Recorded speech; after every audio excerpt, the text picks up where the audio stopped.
Apa tanda-tandanya orang yang tidak dapat taufik dari Allah? Pertama, la yashkurullah, dia tidak bisa bersyukur kepada Allah.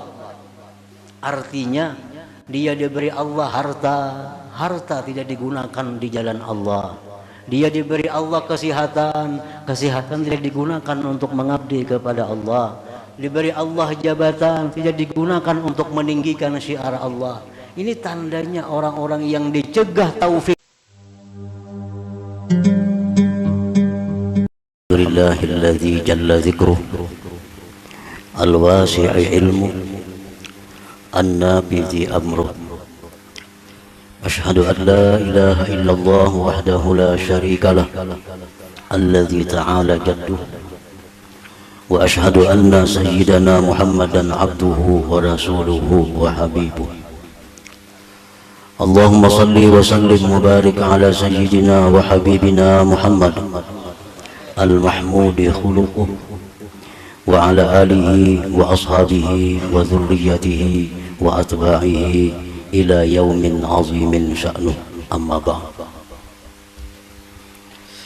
Yang kita hormati dan kita cintai para habaib dan para alim ulama,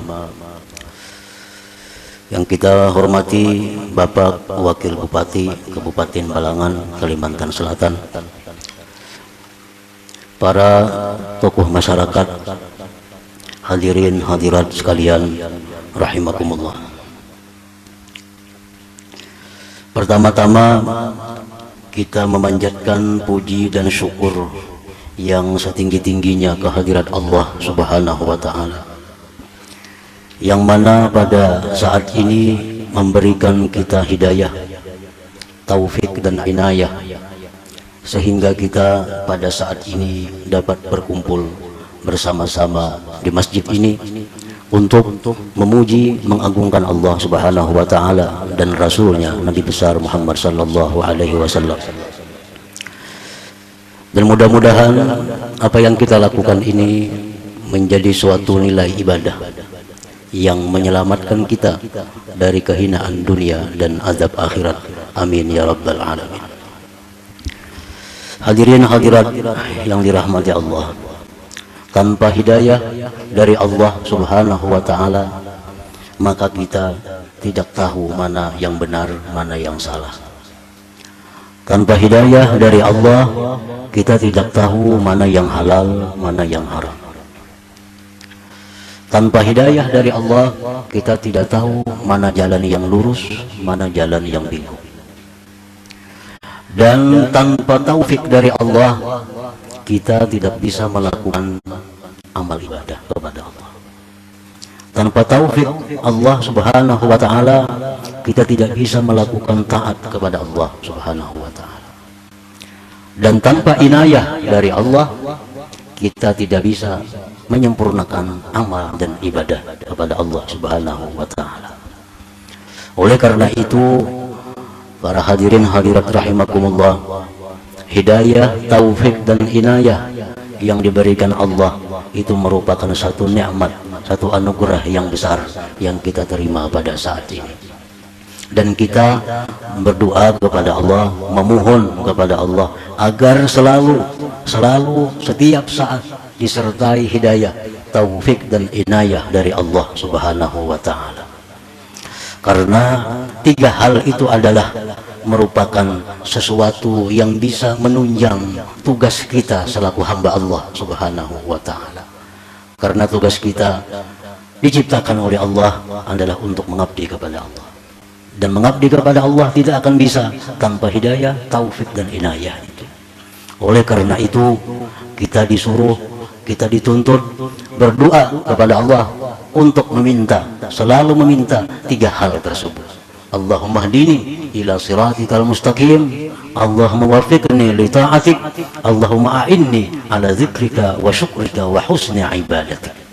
Ya Allah, berikanlah aku petunjuk kepada jalan Engkau yang lurus, berikan aku taufik untuk bisa beribadah kepada Engkau, dan berikan aku pertolongan agar bisa bersyukur dan membaguskan ibadah kepada Engkau.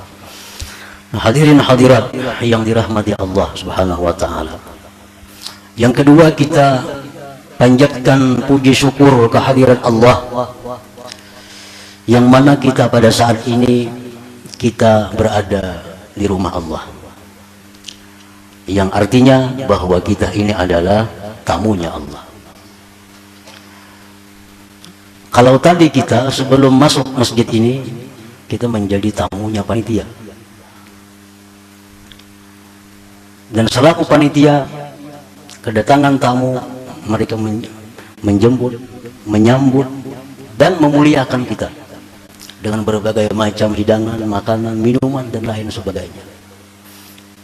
Itu sewaktu kita menjadi tamu panitia. Nah sekarang kita bukan lagi tamunya panitia, tetapi kita tamunya Allah Subhanahu wa Ta'ala. Sebab kita berada sekarang ini di rumah Allah, dan Rasulullah Sallallahu Alaihi Wasallam bersabda, "Man qa'ada fil masjid faqad zarallah, fa haqqul mazur ikramu zairih." Barang siapa yang duduk di masjid, maka itu adalah tamunya Allah, dan Allah selaku yang ditemui pasti akan memuliakan tamunya. Hadirin hadirat yang dirahmati Allah, kalau panitia memuliakan kita dengan jamuan makan minum dan lain sebagainya, nah sekarang Allah menjamu kita, Allah memberikan hidangan kepada kita dengan jamuan hidangan rohani. Apa yang diberikan Allah kepada kita saat ini? Pertama, ziyadatul iman, pertambahan iman kita. Sekarang ini iman kita tentu lebih baik dari beberapa saat sebelum. Sekarang kualitas iman kita ditambah oleh Allah Subhanahu wa Ta'ala. Itu sebagai jamuan Allah kepada orang-orang yang menemui Allah Subhanahu wa Ta'ala di rumahnya. Yang kedua, Allah berikan kepada tamu-tamunya itu ketenangan batin. Orang yang menjadi tamunya Allah akan diberikan Allah ketenangan, ketentraman jiwanya. Yang ketiga, Allah memberikan jamuan hidangan kepada kita berupa pengampunan dosa-dosa kita. Dan masih banyak lagi hidangan jamuan yang diberikan Allah Subhanahu wa Ta'ala kepada kita yang jauh lebih bernilai, jauh lebih berharga dari hidangan yang diberikan oleh panitia pelaksana kepada kita. Hadirin dan hadirat rahimakumullah, ini yang kedua nikmat Allah yang kita terima pada saat ini.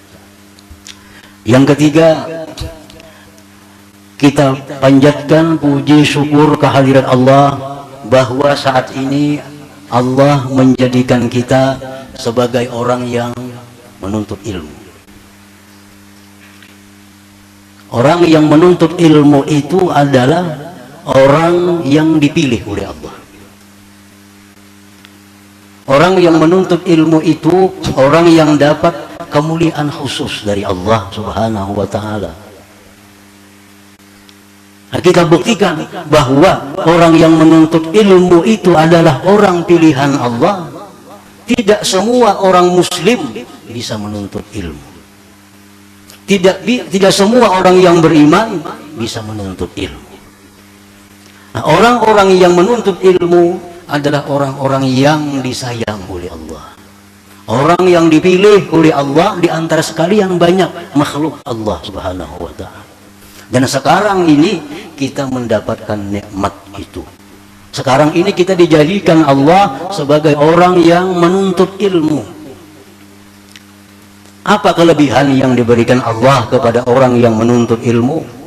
Rasulullah Sallallahu Alaihi Wasallam bersabda dalam sebuah hadisnya, "Man wada li talabil ilm, sallat alaihi al-malaikah wa burika fi ma'isyatih." Barang siapa yang berangkat dari rumahnya menuntut ilmu, sallat alaihi al-malaikah, malaikat selalu memintakan ampun kepada Allah. Jadi mulai kita berangkat dari rumah sampai ke tempat di mana kita menuntut ilmu, tidak henti-hentinya setiap detik malaikat yang sekian banyak jumlahnya yang hanya diketahui oleh Allah memintakan ampun kepada Allah Subhanahu wa Ta'ala terhadap dosa-dosa kita. Nah, oleh karena itu Sayyidina Umar radhiyallahu anhu berkata bahwa orang-orang yang menuntut ilmu itu ghafarallahu lahu dzunubah, Allah ampuni bagi mereka dosa-dosa mereka itu. Hadirin hadirat yang dirahmati Allah. Nah, ini nikmat anugerah yang diberikan Allah kepada kita. Sallat alaihil malaikah, malaikat memberikan salawat, malaikat memintakan ampun kepada Allah. Wa burika fi ma'isyati, dan diberkati penghidupannya, diberkati kehidupannya, sehingga dia berumah tangga yang diberkati Allah. Kalau dia berusaha yang diberkati oleh Allah. Kalau dia menjadi pegawai negeri yang diberkati Allah. Kalau dia menjadi pedagang yang diberkati Allah, selama dia menuntut ilmu agama. Nah, hadirin hadirat yang dirahmati Allah Subhanahu wa taala. Jadi rasanya pada saat ini sangat banyak anugerah, nikmat, baik nikmat yang zahir atau nikmat yang batin yang diberikan Allah kepada kita. Tinggal lagi kita mohon kepada Allah agar nikmat-nikmat ini selalu menyertai kita sampai akhir hayat kita. Amin amin ya rabbal alamin. Nah, hadirin hadirat yang dirahmati Allah. Kemudian tidak lupa kita mengaturkan salawat dan salam yang penuh dengan kehormatan dan kebesaran kepada junjungan kita Nabi besar Muhammad sallallahu alaihi wasallam, dan kepada seluruh keluarga, para sahabat dan zuriat beliau sampai hari kiamat nanti. Yang mana salawat dan salam ini kita jadikan tawassul kepada Allah Subhanahu wa taala, yang dengan salawat ini mudah-mudahan Allah menambahkan kecintaan kita kepada junjungan kita Rasulullah sallallahu alaihi wasallam, agar selalu ditambah oleh Allah kecintaan kita kepada beliau, sehingga akhirnya beliaulah orang yang paling kita cintai melebihi daripada diri kita sendiri, orang tua, anak kita, dan manusia seluruhnya. Karena selama kecintaan kita kepada Rasulullah itu kurang daripada yang demikian, maka itu menandakan kurangnya iman kita kepada Allah Subhanahu wa taala. Yang kedua, kita bertawassul kepada Allah dengan salawat itu, bahwa kita ini selalu mendapat syafaat dari Rasulullah sallallahu alaihi wasallam dan tempat yang dekat nanti di hari akhirat atau di hari kiamat. Amin ya rabbal alamin. Nah, hadirin hadirat yang dirahmati Allah.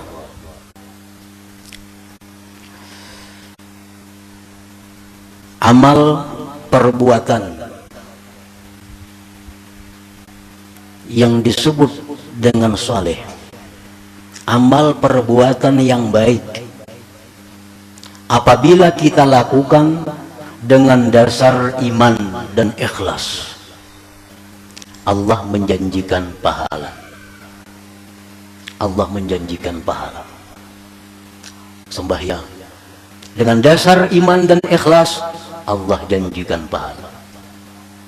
Puasa, sedekah, apapun amal kebaikan yang dilaksanakan dengan dasar iman dan ikhlas, itu dijanjikan Allah pahala. Dan pahala itu nantinya akan berbuah dengan surga. Hadirin hadirat yang dirahmati Allah, makin banyak amal kebaikan yang kita perbuat, tentu makin banyak pahala yang didapat. Makin banyak pahala yang kita dapat, maka semakin besar peluang kita masuk ke dalam surga Allah Subhanahu wa ta'ala. Semakin banyak pahala, semakin besar peluang kita masuk surganya Allah Subhanahu wa ta'ala. Oleh karena itu Allah Subhanahu wa ta'ala berfirman, fastabiqul khairat, berlomba-lombalah dalam kebaikan. Satu dengan yang lain hendaknya banyak-banyakan berbuat kebaikan, karena kebaikan itu akan berbuah pahala, dan pahala itu akan berbuah surga di hari kiamat nanti.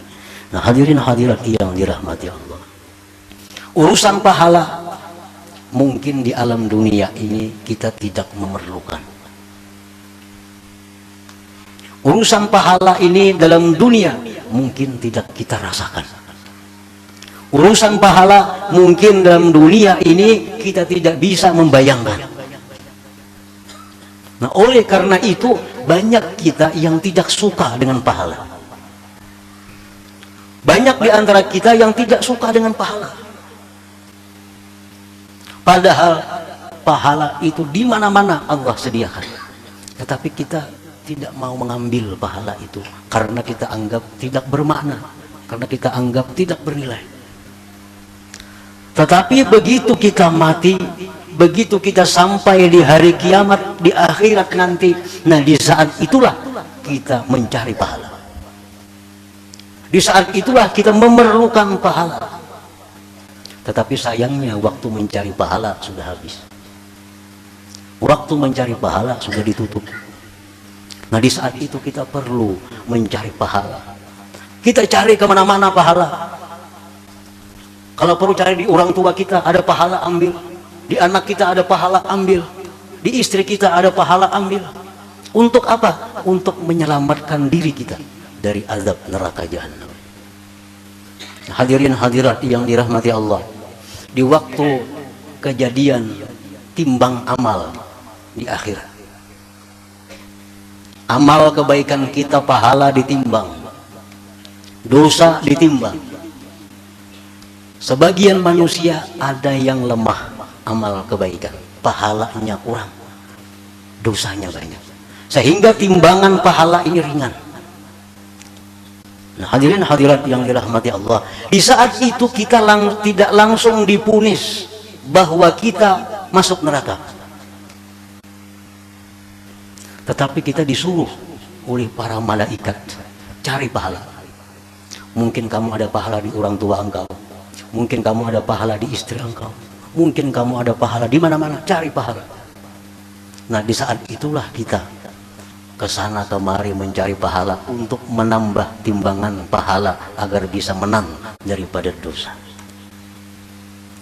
Padahal sekarang dalam dunia ini begitu mudah kita mencari pahala, baik lewat mata, lewat mulut, lewat telinga, lewat kaki tangan dan yang lainnya. Tapi di sana di akhirat kita kesusahan mencari pahala itu. Al-Quran menjelaskan bahwa di hari akhirat itu orang tua kita, anak kita, istri kita lari daripada kita. Kenapa? Karena takut kita mengambil pahala dari mereka. Nah oleh karena itu kejadian ini jangan sampai menimpa kita di akhirat. Jangan sampai menimpa kita kejadian ini. Jangan sampai kita disuruh di akhirat mencari pahala untuk menambah amal kebaikan. Tetapi hendaknya di akhirat itu amal kebaikan kita sudah menang terlebih dahulu daripada amal kejahatan kita. Oleh karena itu, fastabiqul khairat, berlumba-lumbalah dalam kebaikan. Berlumba-lumbalah memperbuat ketaatan kepada Allah Subhanahu wa taala. Hadirin hadirat yang dirahmati Allah. Kemudian amal perbuatan yang maksiat dijanjikan dosa. Dan dosa itu akan berbuah siksa di akhirat. Setiap dosa, setiap amal yang haram kita lakukan, maksiat yang kita lakukan itu berbuah dosa. Dan dosa ini adalah menyirit kita untuk masuk ke dalam siksa Allah Subhanahu wa ta'ala. Ada orang yang masuk neraka hanya karena menang satu dosa. Ada orang yang masuk neraka karena hanya menang satu dosa. Ini amal kebaikannya sama. Sekalinya ada lagi dosa, tinggal sebuting, ada tinggal lagi ada dosa. Dibuat tak, nah barat nang dosa, masuk neraka. Jadi satu dosa ini jangan dianggap remeh. Dalam dunia kita biasa dengan dosa karena kadang kelihatan akibatnya. Dalam dunia kita kadang merasa akibat dosa, kadang merasa bahaya dosa. Tapi di akhirat dosa-dosa itu makin banyak dosa, makin berpeluang kita masuk ke dalam api neraka. Imam Ja'far As-Shadiq mengatakan 3 hal yang jangan dianggap remeh. 1, taat kepada Allah. Perbuatlah taat sekecil apapun taat, jangan dianggap remeh, karena dalam taat itu ada keridhaan Allah. Dan banyak orang di akhirat yang masuk surga hanya dengan menang 1 taat. Ini dosa, taat, pahala sama. Sudah timbang sama. Ada sebuting labihan taat. Hanya suam bermakan orang sebungkus nasi di dunia dahulu. Nah dibuat itu tak buat mana masuk surga. Jangan remehkan taat, karena taat itu keridaan Allah Subhanahu wa taala, dan siapa tahu satu taat itu yang menyelamatkan kita di akhirat. Yang kedua, jangan kau anggap remeh dosa, karena dalam dosa itu adalah kemurkaan Allah Subhanahu wa taala. Dan tidak sedikit orang yang masuk neraka hanya kelebihan satu dosa dari perbuatan baiknya. Nah, yang ketiga, jangan kau anggap remeh hamba-hamba Allah Subhanahu wa taala, karena siapa tahu orang yang kamu anggap remeh itu adalah waliyun min auliyaillah, satu orang wali dari wali-wali Allah Subhanahu wa taala. Hadirin hadirat yang dirahmati Allah, Ibnu Mas'ud radhiyallahu anhu berkata, innal mu'min yara dzunubah ka'annahu qa'idun tahta jabalin yakhafu an yaqa'a 'alaihi wa innal fajira yara dzunuba ka dzubabin marra 'ala amri faqala bihi hakaza ay dzabbahu bi yadi fatar. Orang yang beriman, dia itu menganggap dosa yang dia perbuat itu seolah-olah dia duduk di bawah gunung yang ingin jatuh kepadanya. Artinya orang yang beriman itu begitu dia berbuat satu dosa, dia gelisah, dia tidak tenang, dia serasa akan dapat azab dari Allah Subhanahu wa taala. Nah, ini tanda orang yang beriman. Begitu berbuat dosa, hatinya tidak tenang, hatinya gelisah, hatinya rasa di bawah gunung yang akan jatuh kepadanya. Itu orang yang beriman kepada Allah. Sedangkan orang yang fajir, orang yang durjana, orang yang fasik, mereka menganggap dosa itu seperti lalat yang hinggap di hidungnya, begitu mudah dia hilangkan lalat itu. Artinya bahwa orang fasik itu dia menganggap remeh dosa, padahal dosa itu dianggap remeh, dia akan jadi besar. Hadirin hadirat yang dirahmati Allah, dosa yang paling besar di sisi Allah, dosa yang dianggap remeh oleh hambanya. Dosa yang paling kecil di sisi Allah, dosa yang dianggap besar oleh hambanya. Jangan anggap remeh satu dosa, maka itu akan membesarkan dosa. Hadirin hadirat yang dirahmati Allah, Awam bin Hausyab berkata, ada 3 hal jangan sampai terjadi kalau kita berbuat dosa. Andai kata kita memperbuat dosa pun, 3 hal ini jangan sampai terjadi. Pertama, istisghar, menganggap kecil dosa. Ada apa-apa sekali aja, ada apa-apa. Jangan sampai demikian. Bahwa itu dosa kecil lagi, jadi besar dosanya. Dosa kada bisa dikecil-kecilkan. Bila dikecilkan, dia menjadi dosa besar di sisi Allah. Kalaupun berbuat dosa, satu, jangan istisghar, jangan menganggap kecil dosa itu. Yang kedua, jangan istibsar, jangan gembira melakukan dosa. Jangan bangga melakukan dosa. Orang yang bangga melakukan dosa kecil, maka dosanya menjadi besar. Yang ketiga, jangan israr, jangan dikekali. Jadi kalau berbuat dosa juga, maka 3 hal ini jangan sampai terjadi. Jangan sampai dosa yang kita perbuat itu dianggap remeh. Jangan sampai ada dosa itu dikekali. Jangan sampai ada kebanggaan dalam berbuat dosa itu. Maka bila salah satu antara 3 itu terjadi, dosa yang kecil menjadi dosa paling besar di sisi Allah Subhanahu wa taala. Hadirin hadirat yang dirahmati Allah, dosa, kenapa kita mesti merasa gelisah? Kenapa orang beriman itu merasa sangat tidak tenang kalau dia melakukan dosa?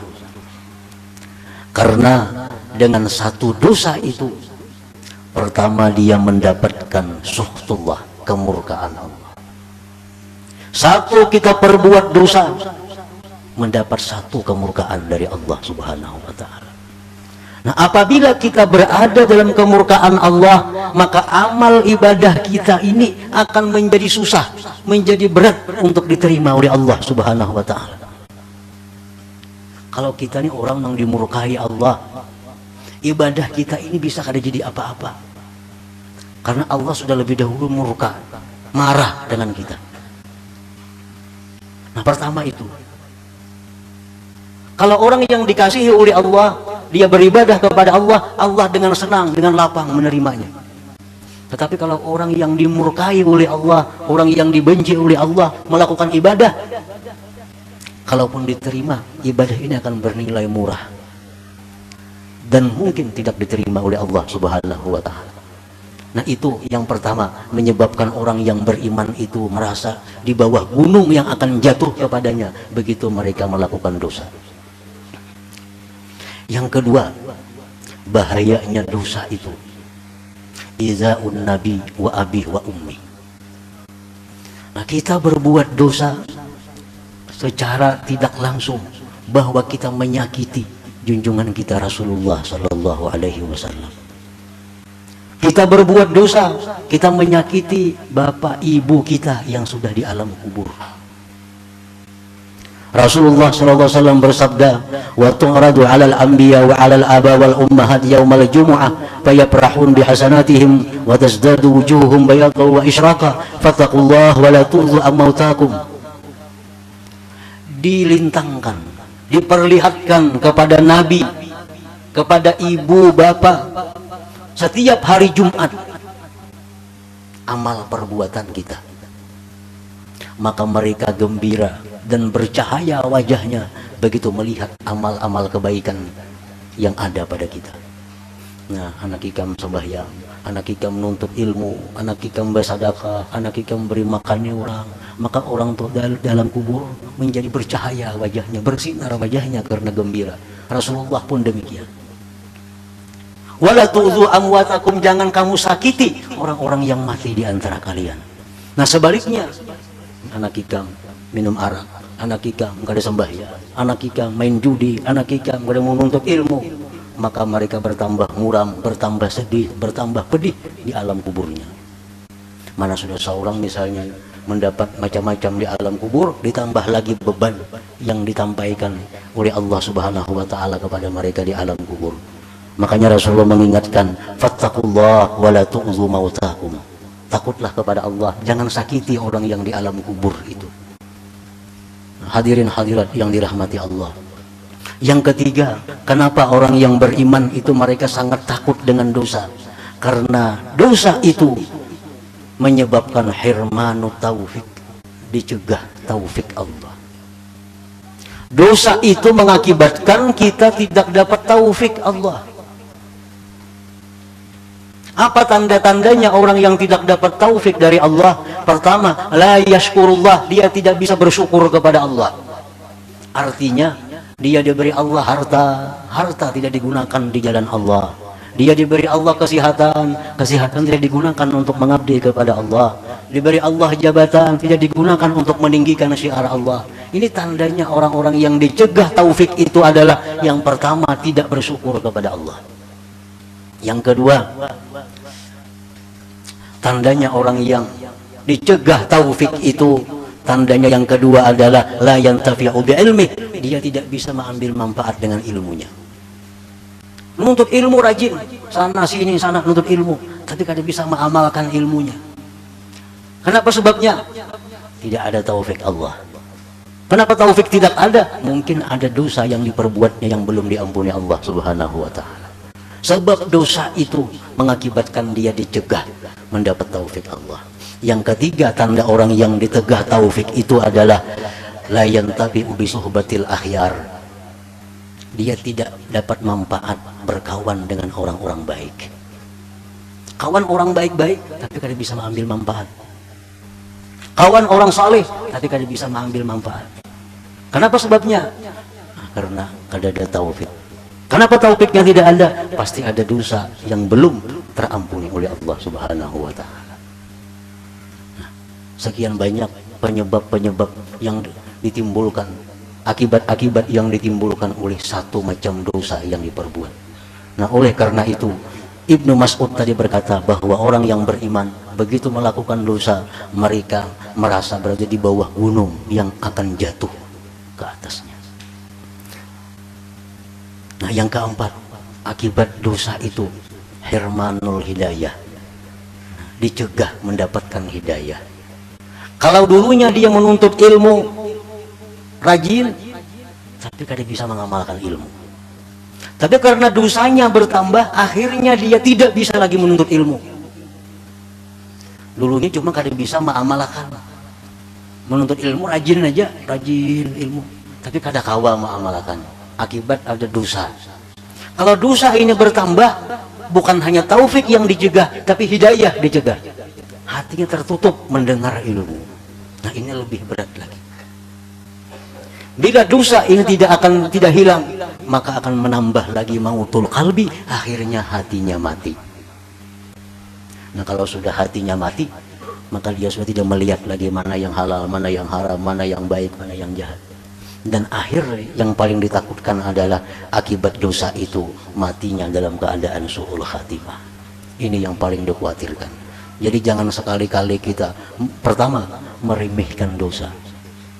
Yang kedua, jangan sekali-kali kita gembira bila melakukan dosa.